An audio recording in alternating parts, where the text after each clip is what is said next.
doing? Good, how are you? What does it feel like to have career high 3 rushing touchdowns? Obviously really good, but you got to contribute that to the O-line.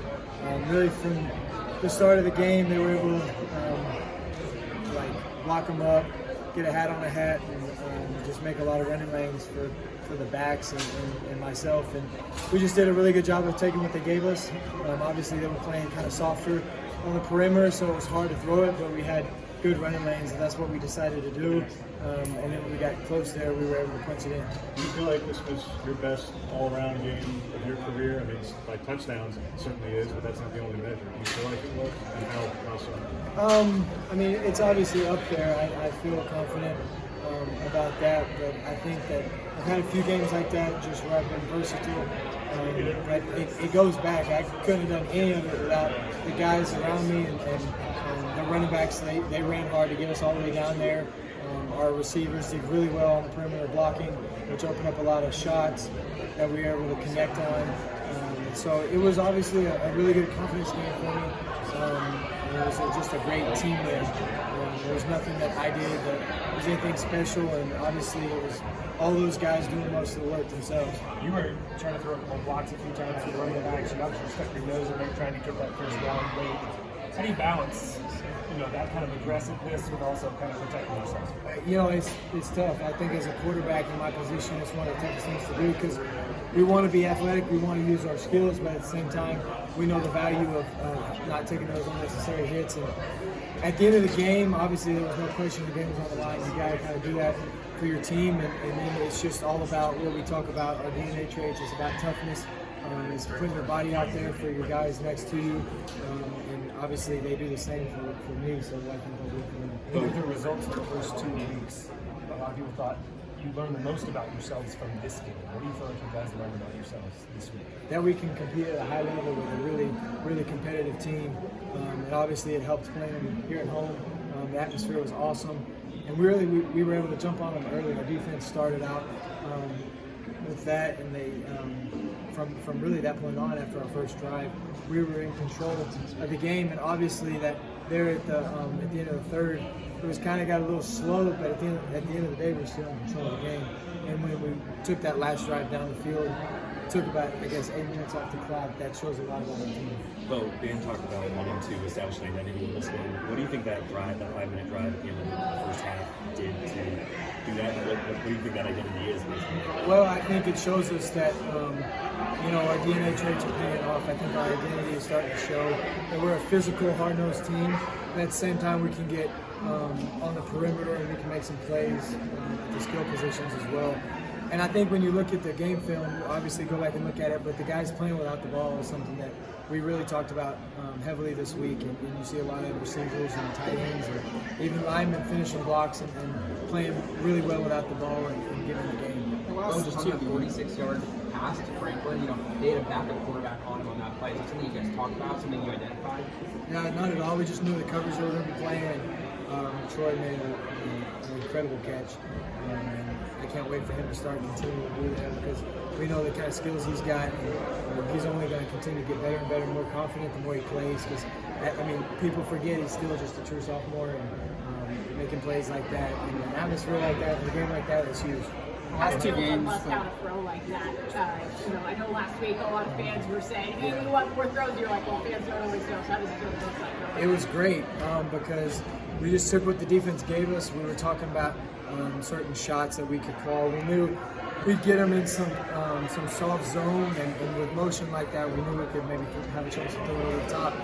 And when I looked at Troy, he did a great job of routing his guy up and had great separation. And then when I threw it, it was just all about Troy going and making a play. Again, there was nothing that I did. It was more of a better catch. Well, in the last 2 weeks, the first team offense scored 13 straight drives, 12 of those for touchdowns. Just what do you attribute to the high level of success you guys are playing at right now? Well, you got to give credit to Coach Dillingham right now because he's calling great games. He's putting us in great situations. We have plans going in every drive, and I think at the beginning of drives when we have those kind of plans and we're able to move the ball at the get-go, get 1 or 2 first downs, we're allowed to get into tempo. That's huge for our offense. And obviously, at the end of the day, we look at the past 2 games, we've played about at a high level. We've gotten ahead of the chains.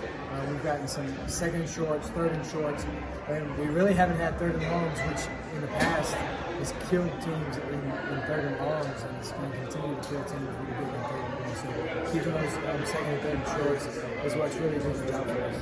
Decision making, something that's been talked about a lot with you. How do you feel like you did in that area today, and how much does it help when you are able to establish the run early? Just confident. I felt like I didn't do anything different. Just went out there and played the game, let it come to me. And just at the end of the day, I'm a point guard and with some great positions around me, great skill players. So when you have my job, to be honest with you, is kind of easy. Just knowing what to do with the ball, knowing who to get the ball to, and then letting those guys do their thing.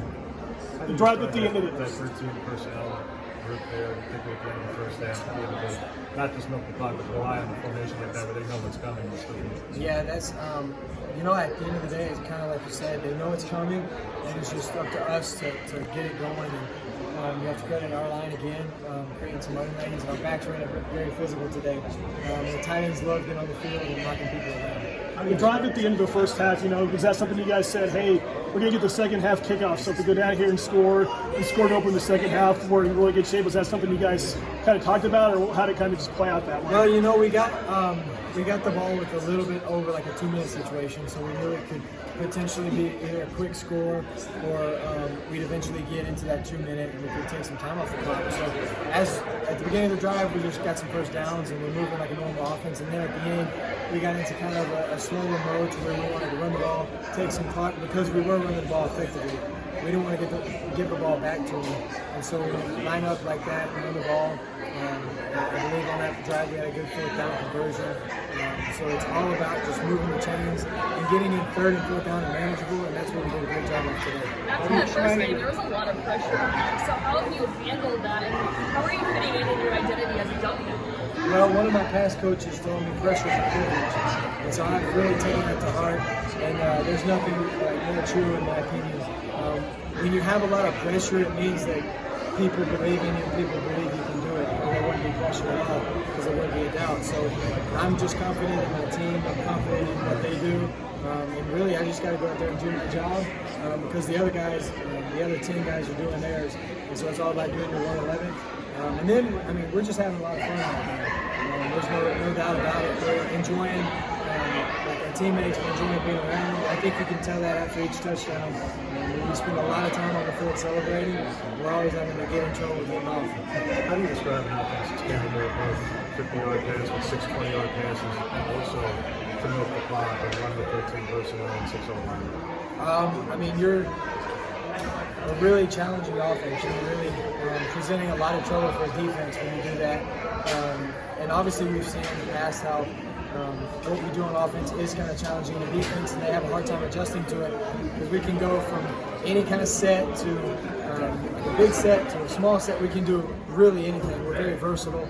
And like I said, Coach Dillingham puts us in great situations. There are certain thoughts or concepts that you've identified and coaches helped identify that almost when errors happen, created in basketball, obviously against Jordan. Are there certain aspects that you guys have tried to identify so in helping try to eliminate those? Beyond just don't throw yourself. But are there very specific things? You don't have to say what they are, but are there things other than on this? Well, we have our, we have our bread and butter concepts. We have our plays that we run over and over and over, and we've gotten really good at. But at the same time, we're allowed to, with our offense and how it's situated, we're allowed to get into the same plays in a different formation. So from the defense, it looks crazy. You got to line up to it, and a different guy on defense may play the route that they've been practicing all week to somebody else. So that's what's extremely important for us. That's what I think we're doing a good job of. Again, it goes back to Coach Dillingham and our offensive staff. They do a great job during the week making a plan for us that we're really comfortable with. And then at the end of the day, when you get into the game, the adjustments are really good. And each drive, like I mentioned, we have a plan of what we're about to go out there and do, and that's really good for us. So, last question. How, right when you came here, you said you wanted to do after practice throw to the receivers and tight ends. How has that helped, and why did you start doing that? Well, like as you mentioned, Terrence is just a really athletic, talented player, and I think getting him the ball is just putting him in good situations, and just the chemistry and the confidence we have with one another right now. It's just really high, and obviously we're going to continue to do it. Thank you all. I really appreciate it.